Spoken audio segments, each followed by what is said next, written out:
Tonight, we're tracking severe weather linked to lightning fires, power outages, and roadway crashes. We have team coverage. And new tonight, an effort to protect mobile home park residents from rent hikes. We'll show you what Tehama County leaders have planned. And new developments in a projected program cut looming over Butte County behavioral health. We show you what's at stake. Covering Northern California. You're watching Action News Now. Coverage you can count on.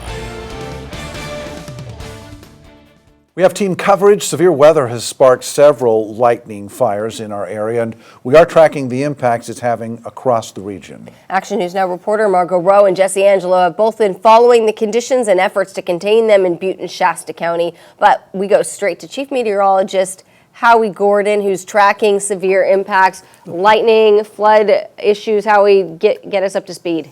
Yeah, so those storms, they started coming up yesterday.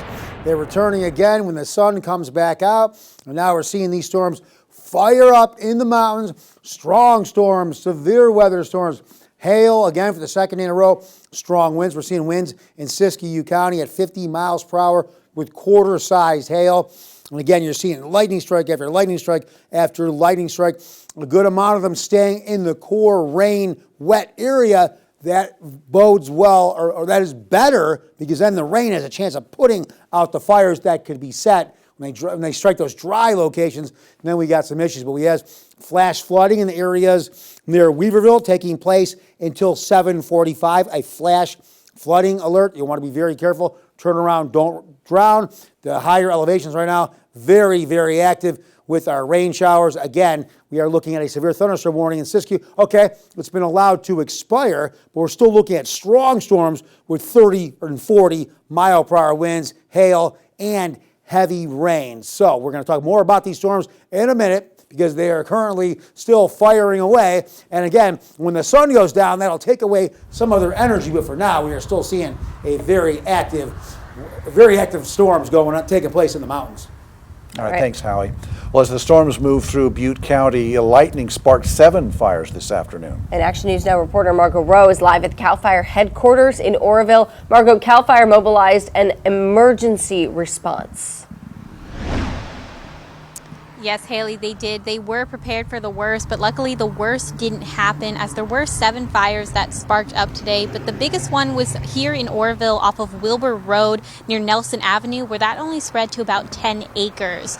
Now, 6 of those fires sparked up this morning in the span of an hour, and one sparked up just after 3 p.m. in the mountains between Berry Creek and Feather Falls. Now, CAL FIRE Captain Dan Collins says they initiated their lightning contingency plan, but they didn't send out as many resources due to the rain being on their side.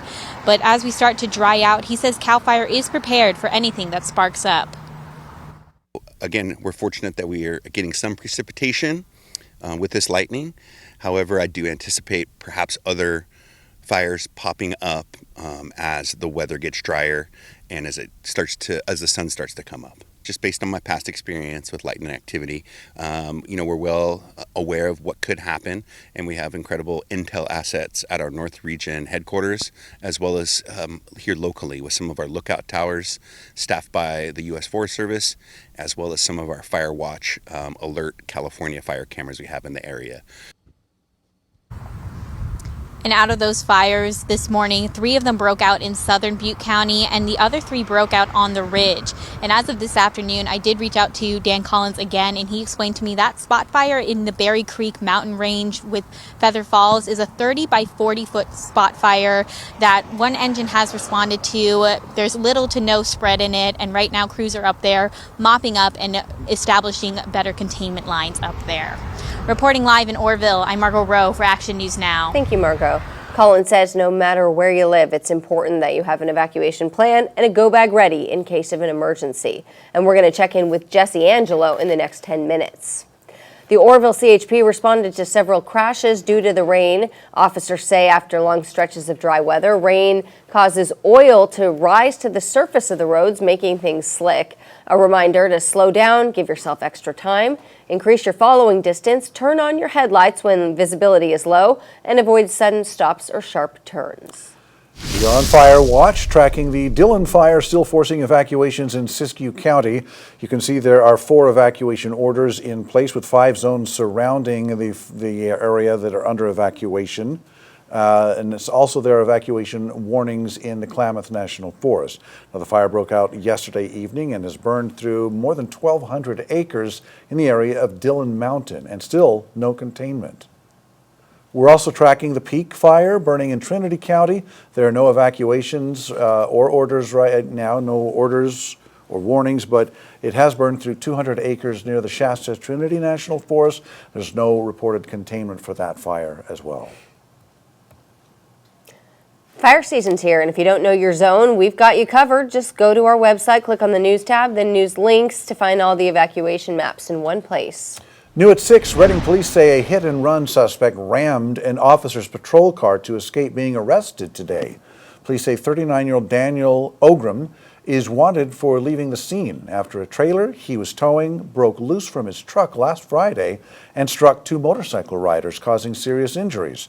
Investigators say he escaped on foot today after a pursuit that ended on Forgotten Lane.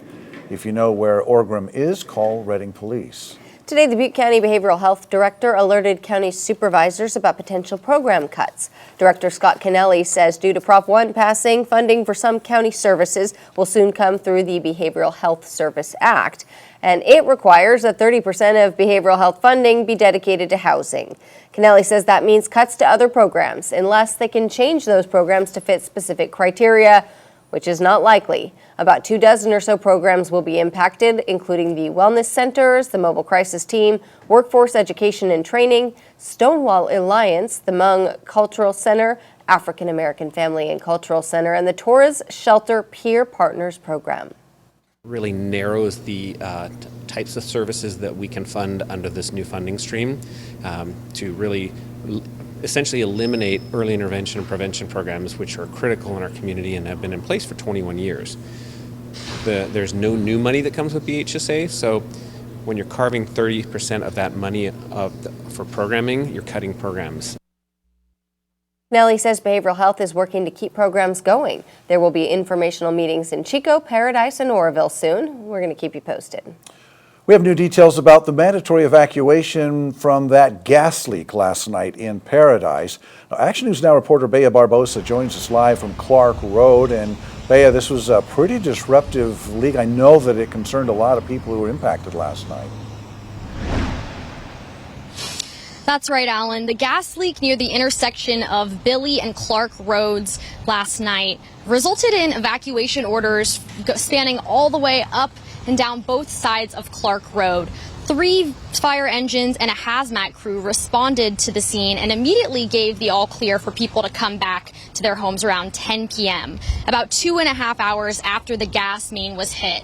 But what exactly caused the leak and who is at fault seems to be up in the air. I spoke with multiple agencies to get to the bottom of it.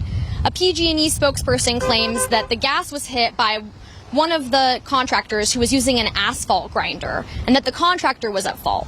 Officials with the town of Paradise say they are still working to identify the cause of the incident. I think that everybody is looking into what happened and you know, was it marked, wasn't it marked? Did they go too deep? Was the pipe not buried deep enough? I mean, I don't think at this point anybody knows. And so we're trying to come to that conclusion and without putting any blame on anybody. A contractor who is digging near the lines, we mark the location of the line. However, it is up to the contractor to safely expose that line, such as using a vacuum truck to dig and excavate the soil. So regardless of the depth of the line, it is up to the contractor to avoid that line safely.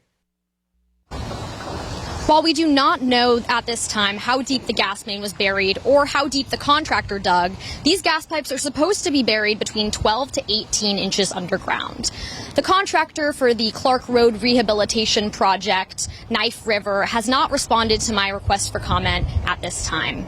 Reporting live in Paradise, Bea Barbosa, Action News Now. Thanks for that update, Bea. Now, Crowder also told Action News Now the situation Also turned out to be a test of the town's Code Red emergency alert system, and he said that he was happy with how quickly the notification went out, but not everyone is signed up. He says that he hopes everyone realizes how important it is that they sign up. We want to help you do that as well, so we've placed a link to do that on our website. Just click on the news tab and then news links.